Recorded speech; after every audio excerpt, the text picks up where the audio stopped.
ഈശോമിശിഹായ്ക്ക് സ്തുതിയായിരിക്കട്ടെ കൂട്ടുകാരെ. എല്ലാവർക്കും സുഖമല്ലേ? അയ്യോ, ഈ വാവ എന്തിനാ കരയുന്നത്? പല്ലുവേദനയാ. നമുക്ക് പല്ലുവേദന വരാറുണ്ടല്ലേ? ചിലർക്കൊക്കെ പല്ലുവേദന വന്നാൽ സഹിക്കാനേ പറ്റില്ല, കരഞ്ഞുകൊണ്ടേയിരിക്കും. കുട്ടികൾ വലുതാകുമ്പോൾ അവരുടെ മിൽക്ക് ടൂത്ത് ഒക്കെ പോയി നല്ല പുതിയ പല്ല് വരും. പക്ഷേ ആ പല്ല് പറിക്കുമ്പോൾ ചിലപ്പോൾ വേദന ഉണ്ടാവാറുണ്ട്, നമ്മൾ കരയാറുമുണ്ട്. അങ്ങനെയാണെങ്കിൽ ഈശോയെ പ്രതി മരണം വരിച്ച ഒരു വിശുദ്ധയെ നമുക്കിന്ന് പരിചയപ്പെടാം. ഈ വിശുദ്ധയ്ക്ക് പല്ലുകളുമായി ചില ബന്ധമുണ്ട് താനും. പഴയ രക്തസാക്ഷികളെ കുറിച്ചുള്ള ചരിത്ര രേഖകൾ നോക്കുമ്പോൾ ഒരുപാട് രക്തസാക്ഷികളെ നമുക്ക് കണ്ടുമുട്ടാം. അതിൽ ഒരു രക്തസാക്ഷിയെയാണ് നമ്മൾ ഇന്ന് പരിചയപ്പെടുന്നത്. പണ്ട് AD 249 ഒത്തിരി മതമർദ്ദനങ്ങൾ നടന്നിരുന്നു. എന്ന് പറഞ്ഞാൽ യേശുവിനെ വിശ്വസിക്കുന്നവരെ ക്രൂരമായി പീഡിപ്പിച്ച് അടിച്ചും കത്തിച്ചും ഒക്കെ കൊന്നിരുന്നു. അങ്ങനെ കുപ്രസിദ്ധനായ ഒരു ചക്രവർത്തിയായിരുന്നു ഡെസിയൂസ് ചക്രവർത്തിയുടെ കാലത്ത് അലക്സാണ്ട്രിയയിലാണ് വിശുദ്ധ അപ്പോളോണിയ ജീവിച്ചിരുന്നത്. അവളൊരു കന്യകയായിരുന്നു. ക്രിസ്തുവിൽ ആഴമായ വിശ്വാസമുള്ള സുന്ദരിയായ ഒരു കന്യക. അവളുടെ ക്രിസ്തുവിലുള്ള ആഴമായ വിശ്വാസം നിമിത്തം ഈ മതപീഡകർ എന്താ ചെയ്തതെന്നറിയോ? വിശുദ്ധയുടെ പല്ലുകൾ അടിച്ചു തെറിപ്പിച്ചു, ക്രൂരമായി പീഡിപ്പിച്ചു. വലിയ ചാട്ടവാറും ഇരുമ്പ് ദണ്ടും ഒക്കെ കൊണ്ട് വല്ലാതെ പീഡിപ്പിച്ചു.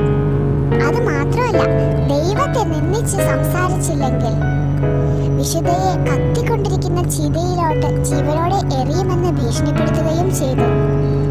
നമ്മളാണെങ്കിൽ പേടിച്ചു പോയേനെയല്ലേ? പക്ഷേ വിശുദ്ധ ഒട്ടും കുലുങ്ങിയില്ല. അവൾ അത്രത്തോളം വിശ്വാസത്തോടുകൂടെ കുറച്ചു നേരം ആലോചിച്ചതിന് ശേഷം സ്വയം ആ കത്തിച്ചൊലിച്ചിരിക്കുന്ന ചിതയിലേക്ക് എടുത്തു ചാടി. പുറത്ത് കത്തിച്ചൊലിച്ചുകൊണ്ടിരുന്ന തീയിനേക്കാൾ തീക്ഷ്ണമായിരുന്നു വിശുദ്ധയുടെ ഉള്ളിൽ ജ്വലിച്ചുകൊണ്ടിരുന്ന പരിശുദ്ധാത്മാവിന്റെ അഗ്നി. അവളെ പീഡിപ്പിക്കാൻ നിന്നവർ നാണിച്ചു പോയി. ഒരു ബലവും പ്രയോഗിക്കാതെ സ്വയമേ അവൾ യേശുവിന് വേണ്ടി രക്തസാക്ഷിയായി.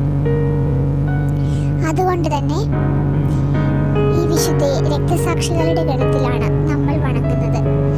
ഇന്നേ ദിവസം ഫെബ്രുവരി 9 വിശുദ്ധ അപ്പോളോണിയയുടെ തിരുനാൾ ദിവസമാണ്.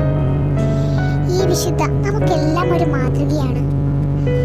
എത്ര ക്രൂരമായ ഭീഷണികളുണ്ടായാലും നമ്മുടെ കർത്താവിനെ നമ്മൾ ഉപേക്ഷിക്കരുത് എന്നതിന്.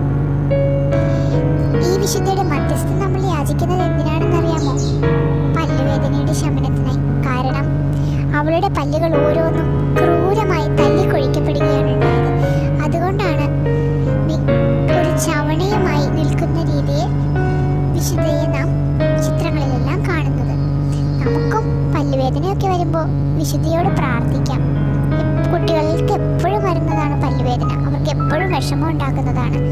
വിശുദ്ധ അപ്പോളോണിയയെ ഞങ്ങൾക്ക് വേണ്ടി പ്രാർത്ഥിക്കണേ എന്ന് പ്രാർത്ഥിക്കാം. അതിനേക്കാൾ ഉപരിയായി അവളുടെ തീക്ഷ്ണമായ വിശ്വാസം നമ്മളെ ഓരോരുത്തരെയും ഓരോ ദിവസവും യേശുവിലേക്ക് കൂടുതൽ അടുപ്പിക്കട്ടെ എന്നും നമുക്ക് പ്രാർത്ഥിക്കാം. എല്ലാവർക്കും നല്ലൊരു ദിനം ആശംസിക്കുന്നു. ഇനി ഏതെങ്കിലും വിശുദ്ധരെ പറ്റി അറിയണമെന്നുണ്ടെങ്കിൽ കമന്റിൽ ഇടാൻ മറക്കരുത് കേട്ടോ. നാളെ കാണാം.